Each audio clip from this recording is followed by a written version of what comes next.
topic of discussion today is on water recycling lessons Kenyans can draw from other countries in regards to recycling water. And to expound more on that, I'm joined by Dr. Maswa Weru, who is the Chief Operating Officer at Davis and Shatcliffe. Welcome to our studios. Thank you. Well, now we can start from, you have been very vocal in terms of calling on the government to institute policies that can allow water recycling methods to be rolled out. Maybe you can start by sharing with us what are some of these policies? The requirement for policies is to ensure that the infrastructure that is being developed or even existing infrastructure has facilities to provide for water recycling. For example, the plumbing that is done in buildings or in houses, we need one that is very clear for drinking water and the other one that can be used for recycled water, so that the two lines do not mix up. And for example, so that recycled water, for example, can be used for flushing the toilets, can be used for lawns, and can also be used for firefighting, because really you don't need to use treated water for drinking for these applications. Okay, yeah. But those policies are already in place, that they are not implemented, right? In partly yes, and partly no.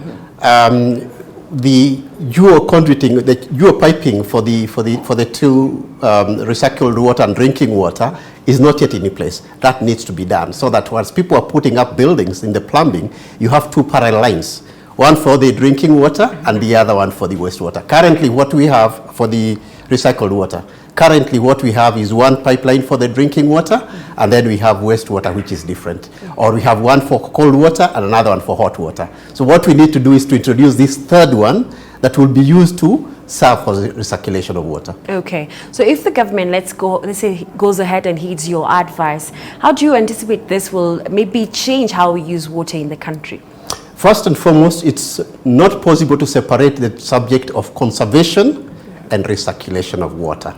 So the first element that we expect to do in implementing the policy for recycling water, we first need to ensure that we communicate to the public about the need to conserve. Because we know of countries where water has been very little, very scarce, and even currently, even in the city, we don't have enough water. We have a lot of water rationing. So by the mere fact that people realize we don't have enough, it calls upon us now to do the conservation, the recycling.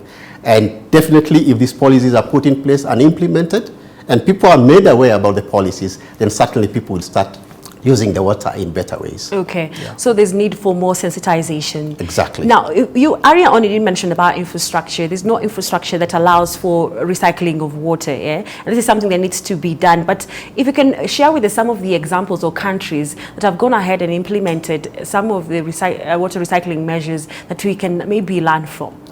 An excellent example is Israel, which we know is a very water scarce country, but the little resources that they've had, first they've had to do water conservation, using that water in the best way possible, and then they are able to tap the effluent of that water, treat it, and then get it back again into the system for use in different applications. Okay. So that's a very good example that we could use. And yet we know now that Israel is among the countries that are leading in irrigated agriculture.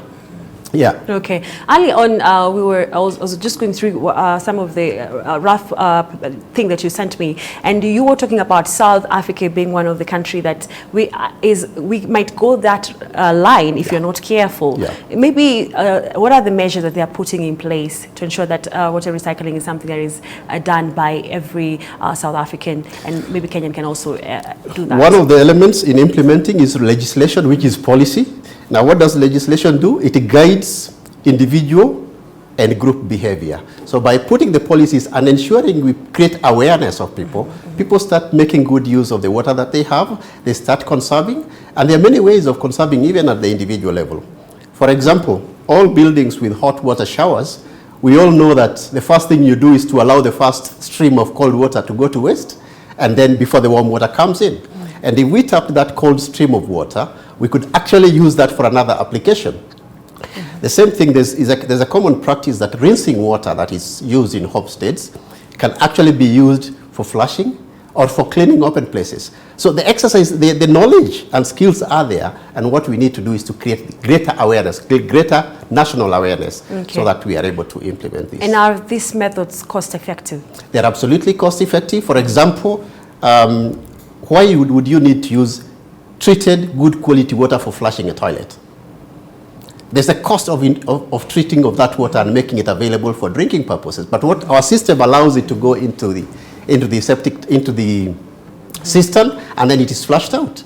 And therefore, if you use the water that has been used for rinsing in flushing the toilet, it serves the purpose, and it leaves the toilet clean, and at the same time you save the cost. So they are very cost effective. So in your capacity, what are you doing maybe to encourage water recycling, and also talking to let's say when let's say in the construction industry where plumbers are building or bringing up or building these buildings, what role are you playing? There's a lot of efforts that is going under the radar and mentioned. But for example, recently, last weekend actually, I was in Vipingo where there's a big development being done by Centum.